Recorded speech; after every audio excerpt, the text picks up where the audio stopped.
Hey guys, I hope you like the video. Please like and subscribe to my YouTube channel at WanderLost Ventures, and please follow me on Instagram. I'll try to put a lot of new stories out there, and I hope I keep things kind of fresh and new. So I hope you guys like it. But I also wanted to give some commentary of what it's like to visit Barcelona, especially if you've never been there before. It was my first time, and I kind of want to give some tips or some commentary of how the trip went, and hopefully it can make your trip there a little bit more adventurous and eventful. So I guess first and foremost, you should get your bearings.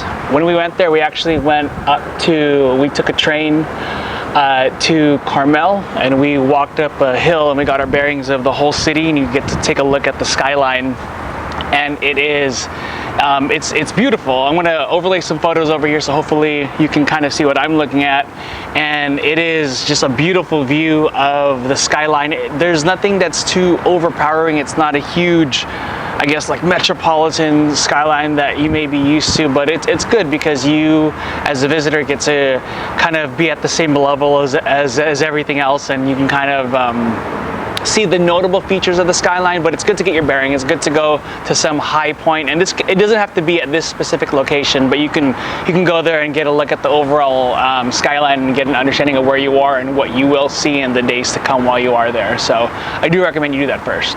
Another thing I want to talk about is the energy. Man, it is beautiful. It is amazing. The people, the history, the culture. I mean, there's just so much to see and do around there. I feel like every nook and cranny and everything we kind of walked into just had so much beauty to it, whether architectural beauty or just something that was different or historical, or just something about it, whether it be a church, a basilica, a street, a plaza, the water.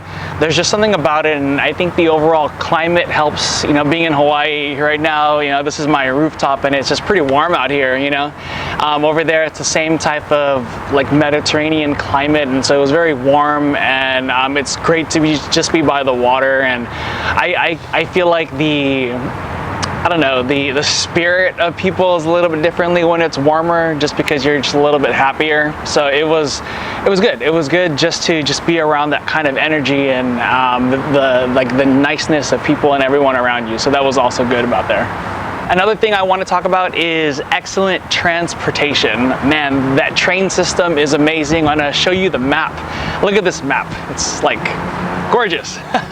And you can get to anywhere from any which way, and we didn't take any taxis while we were there. We pretty much used the train for the most part and walked, and that's what makes the city pretty amazing, is that you can get to a lot of the destinations that you do want to see. I'm not the type of person who goes on tour buses. They definitely did exist as you walk around there, but for the most part the train system is pretty extensive and you can get to anywhere you want. And I do want to note that there are cable cars, so you can get plenty of just amazing views in and around the city pretty inexpensively. And so cable cars, although probably more for on the tourist side, they do exist, and it's another, I guess, mode of transportation over there. I would say pride. Pride is definitely very much apparent in that specific region. I'm sure we all hear a lot of the stories of independence and whatnot going on in the news, but for the most part you can see it. You walk down the streets and you just see the Catalan flag waving oh so proudly in the wind on people's balconies, people's houses, and so it's really nice to see that. And I think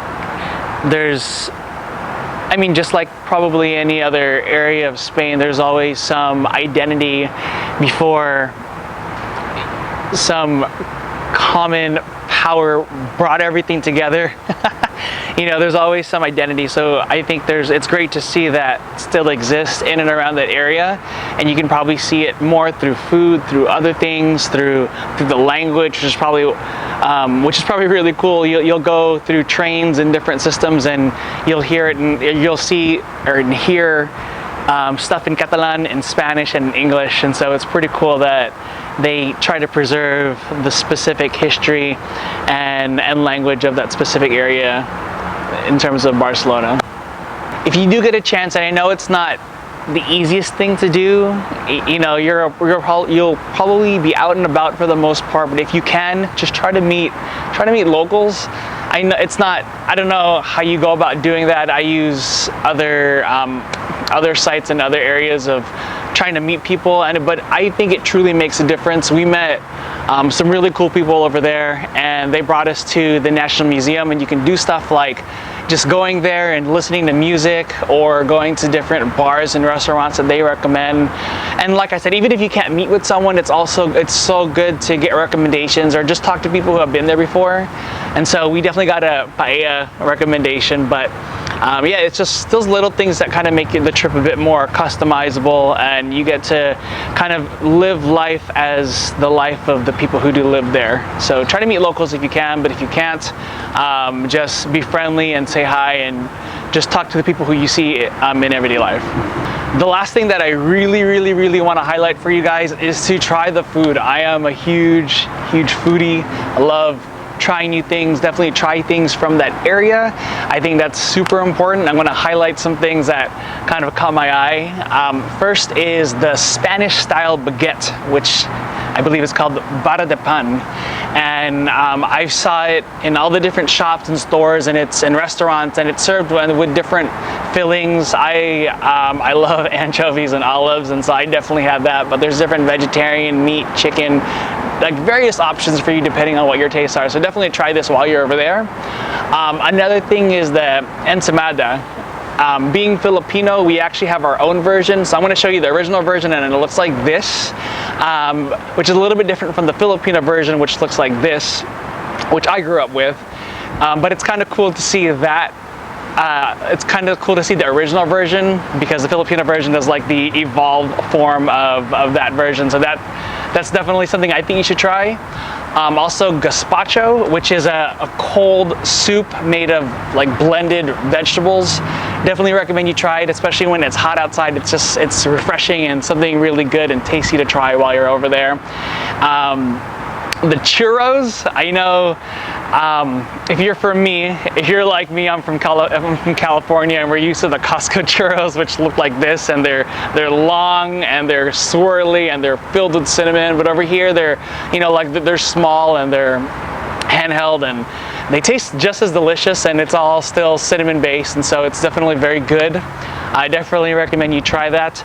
But the number one thing I highly recommend you try is the paella, which is actually from another region of Spain, the Valencia region, but I think it always seems to be equated with Spanish food, and so I highly recommend you try it. It comes in many different flavors. I personally like the squid ink version, the seafood version, but you can get it in any which way, family style, individual style. It takes a little bit longer to cook, but it's amazing. It's so tasty, and I highly recommend you try it while you're over there. Just one last thing, we stayed at a hostel called the Ola Hostel, and there was a big map that looks like this, and we actually put the Hawaii pin. People put pins in terms of where they were from, and we started the Hawaii pin. So if you ever go to the Ola Hostel, that is me who put that pin on Hawaii, so check it out.